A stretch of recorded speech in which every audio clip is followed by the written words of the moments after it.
you want to find meaning in faith and service, the just war tradition can help you do that. Here's how.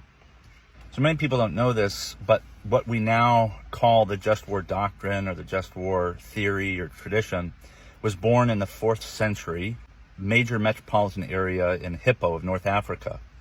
And its bishop, Augustine, was writing to soldiers who were reaching out to him, asking, in the case of Boniface is this high-ranking desk jockey in the military, a tribune, but like an administrative tribune. And he writes to Augustine, I want to become a monk. I want to leave the military, leave my wife, and become a monk. And Augustine says, no, you don't need to do that. You have a conjugal duty to your wife. And it's clear that there's some moral,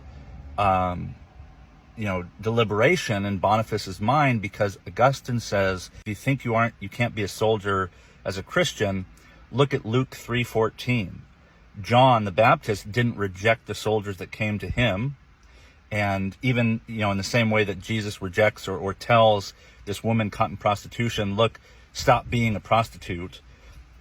John doesn't say that to the soldier. And if they were against violence or against the military, they would have said it. And another one, Marcellinus of Carthage, he writes similarly. Marcellinus has some qualms about military service. We don't know exactly what they are.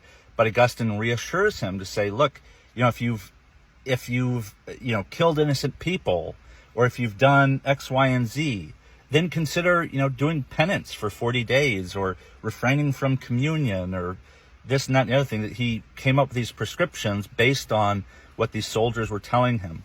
And then later, toward the end of his life, as he writes The City of God against the pagans, then he kind of takes these references, scattered references he makes to soldiers about a jus in bello or justice in war, and he does not systematize it, but he does make reference to Cicero and other Roman Latin writers talking about the ethics of warfare, and he incorporates that into this book about the worldly city and what's okay and what Christians can endeavor to participate in the worldly city, even though the worldly city stands in opposition to the city of God.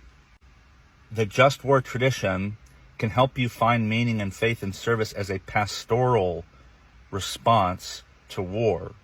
It will not really do what most contemporary politicians do now, which is to seek to justify our violence by checking all the boxes in this public policy checklist. Is it a last resort?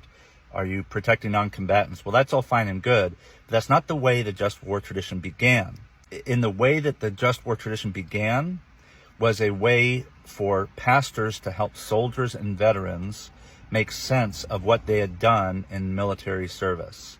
It worked then, and it can work now, if only we apply it properly, considerately, and with compassion for those who serve in uniform.